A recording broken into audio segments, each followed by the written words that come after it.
Here we are again. Lockdown. Here we are. Apologies for the wind. Seems to have a mind of its own. The sun's shining, the leaves are blowing in the wind. The birds are having a holiday. Oh, I can just see one. So what's the here one? So it's nothing to worry about. Now I want to talk about something not very radical, not even reformist today. I want to talk about quarantine. Obviously across the country we are seeing lockdown after lockdown after lockdown because of the failure of the current quarantine system. And it's not as if we haven't had any experience. We as a country have been battling with COVID-19 like the rest of the world for almost a year. Almost a year. And you'd think a year down the track that the federal government in conjunction with the state governments would have come up with a relatively foolproof quarantine system, because we do have some natural advantages. We are an island. We can control who comes in and out of the country, and there are many Australians still overseas who want to come home. We should be able to accommodate them quite easily. But unfortunately, it seems that we continue to follow the same inadequate, discredited quarantine system. Now, quarantine is nothing new.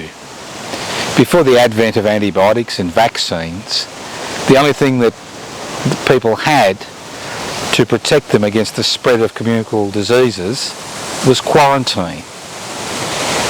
And quarantine facilities existed everywhere around Australia. Wherever there was a major port, there was a quarantine facility, because as the ships came across the ocean, 6, 8 weeks, 12 weeks, diseases which people were harbouring developed on the ships. And if there were people who were sick, what happened is, when the ship arrived on the outskirts of a European settlement in colonised Australia, the sick were disembarked at a quarantine station.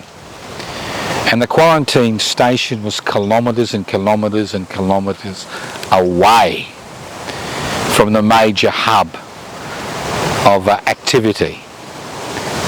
It's a very simple concept. In order to protect yourself against a communicable disease, if you've got no treatment, which we don't, or vaccine, which hasn't been issued in this country to date, you need an adequate quarantine system.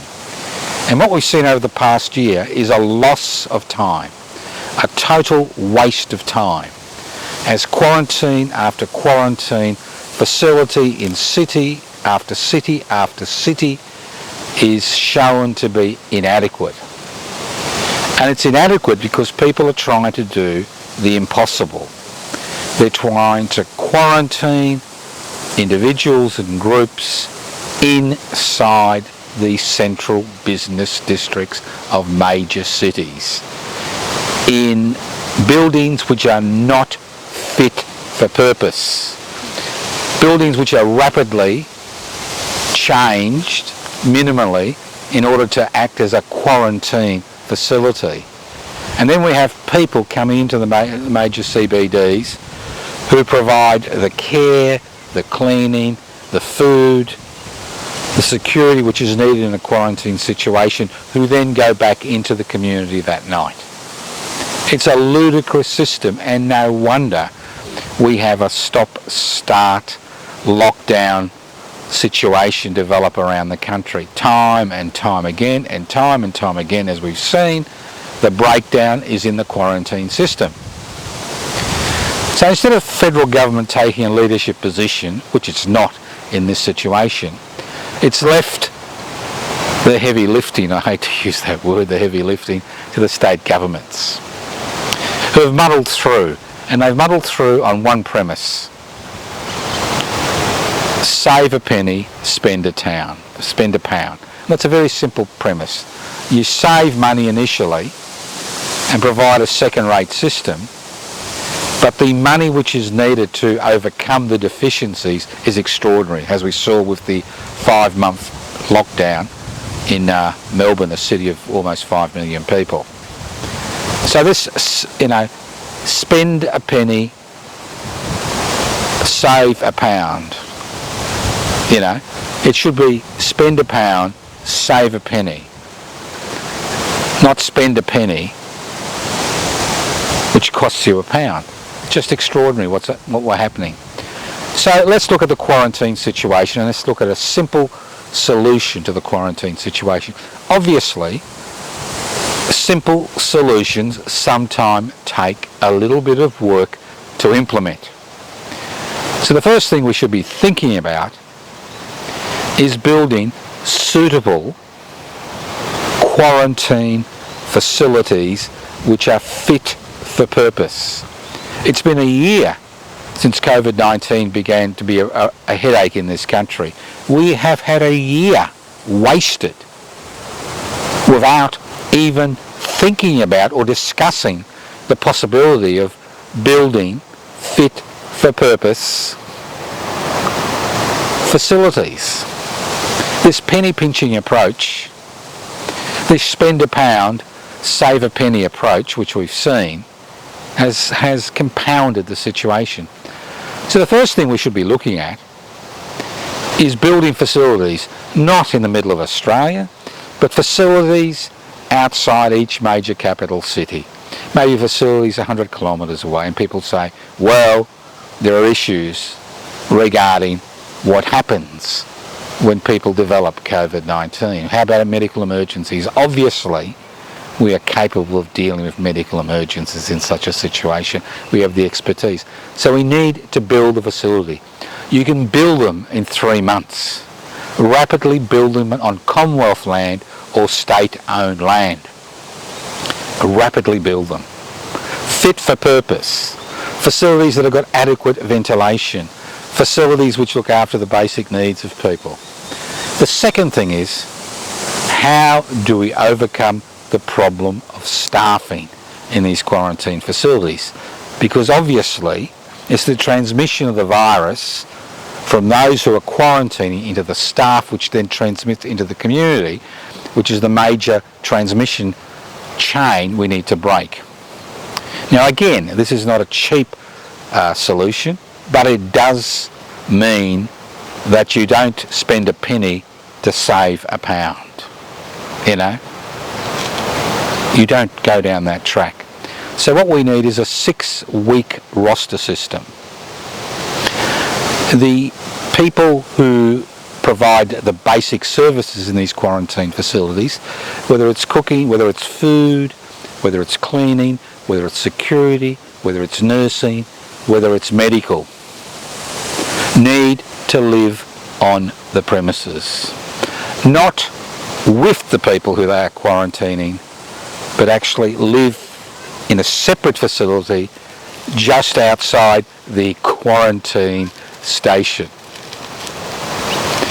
And they should have a 6-week roster, 2 week on, 2 week within the facility which has been built outside the quarantine station, where they can be tested on a daily basis to find out whether they develop the disease, and after those 2 weeks they can go back home for 2 weeks, and then the roster system starts again. Obviously you would have to pay people for the 6 weeks. You just can't pay them for 4 weeks and say the 2 weeks you're at home, bad luck. So it is an expensive situation, but what it guarantees is the workers who work in the facility move from that facility to sleep in a different facility outside the quarantine station, and then they move from there after 2 weeks back to their families. It's a simple way of decreasing, not eliminating, but decreasing the possibility of transmission.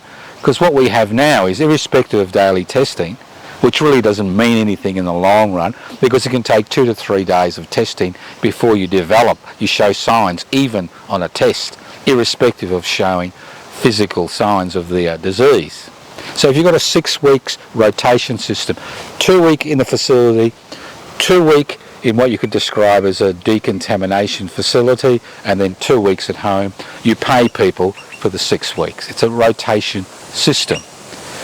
It's not like the mining system, fly in, fly out, where you fly in for 3 weeks or 2 weeks, go home for 2 or 3 weeks. You need an intermediate stage where people don't we will not be able to go home. The second thing is, as far as treatment is concerned, the other mistake we have been making ad nauseum is that when somebody develops COVID-19 in a quarantine facility, and 2% of people who come from overseas will develop COVID-19 in a quarantine facility because they've caught the virus overseas, 2%. So although we've had 250,000 Australians come back through the quarantine system, about 2,500 have tested positive. It is ludicrous to keep those people in that facility, because all that happens is cross-infection. No matter how careful you are, whether it's the Holiday Inn, whether it's the Sydney situation or the Perth situation, it doesn't matter how careful you are. If somebody has COVID-19, they should be removed from that facility and placed into a medical facility. Not because they may not need specialist medical attention, but to isolate them from the other people in the quarantine facilities, whether it's workers or other guests who are in the facility. And that's the key, is isolation.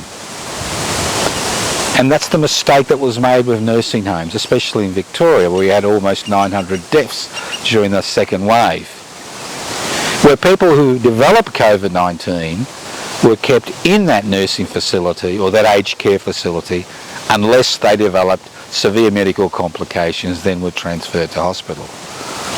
While we're building fit-for-purpose quarantine centres, we can also build or extend COVID-19 hospitals.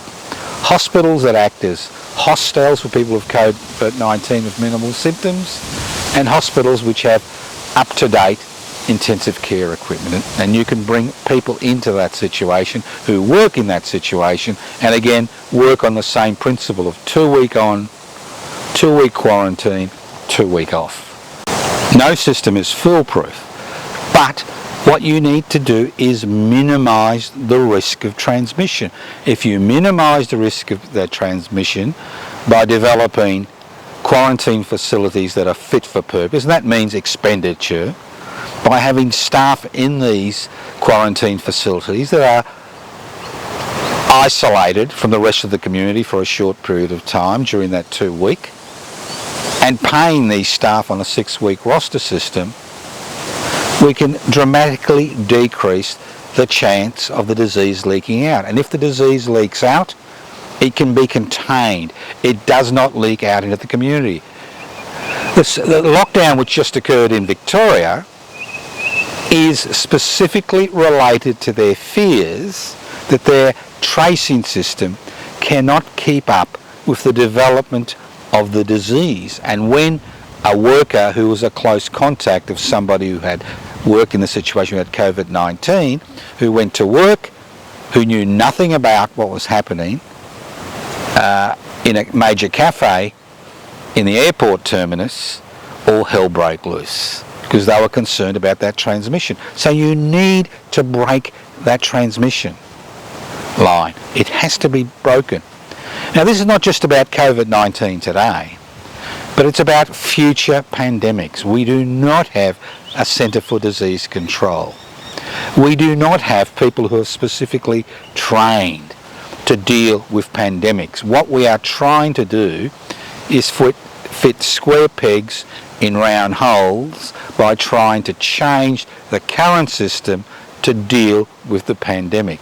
I can think of a no more ridiculous way of dealing with a pandemic than putting people in hotel accommodation in the CBDs and then using workers who go home every day. It is totally ludicrous, and we deserve to be in the situation we are because as a society we have not been willing to put pressure on our so-called political leaders to develop a quarantine system fit for purpose, not something that is cobbled together to save a few pennies. And if we don't want to spend a lot of money dealing with the failures of COVID-19 quarantine arrangements, we need to spend a little bit of money at both the federal and state level to develop quarantine facilities and medical facilities to deal with the situation. We had leper colonies in the past before the advent of antibiotics to treat leprosy, and they were formed in order to isolate the bulk of the population from people who had leprosy so it wouldn't be transmitted, although transmission was relatively low. So with a COVID-19 or any type of pandemic, transmission is rapid. We don't live in an age of sailing ships, we live in an age of aircraft. You can bring a disease from one continent to the next within a 24-hour period and know nothing about it for 2 or 3 days. Now, having a quarantine system is essential, but having this current quarantine system is ridiculous. It is totally ridiculous. I have been saying for a year, there are 2 things I've been saying for a year, which most people laughed at in March. 1, we need to wear masks. It is the best way to stop a droplet-borne infection. It's the best way, and it took about 6 months, especially for the Victorian government, to come to that realisation. And the second thing we need to do is we need to have a Centre for Disease Control which can coordinate a national, not a piecemeal, state-based, inadequate quarantine system, but a national system to deal with the problem of returning travellers and to deal with the problem of COVID-19 infections in the community. In many regards, the Chinese were much more successful at dealing with the situation because they were able to remove people with COVID-19 from their particular situation into specially built hostile hospitals to contain the infection. They have a long history of pandemics. We don't have that history. The last serious pandemic we had in this country was the polio epidemic, which crippled and killed many, many, many children in this country. And there are still survivors of the polio pandemic. And we dealt with the polio pandemic before we had a vaccine through isolation. And we need to do the same thing. We need to have adequate quarantine facilities. Instead of wasting our money giving money to large corporations for JobKeeper, and a lot of that money they're not expected to return, they keep in their pockets for their own shareholders, why shouldn't we spend that money developing a Centre for Disease Control, a quarantine system fit for purpose, a medical system which is a federally based medical system divorced from the state governments, which actually contains and treats COVID-19 cases. If we don't do that, there'll be lockdown after lockdown after lockdown, irrespective of whether we have a vaccine or not, because the vaccine, although helpful, is not the panacea that everybody would like it to be.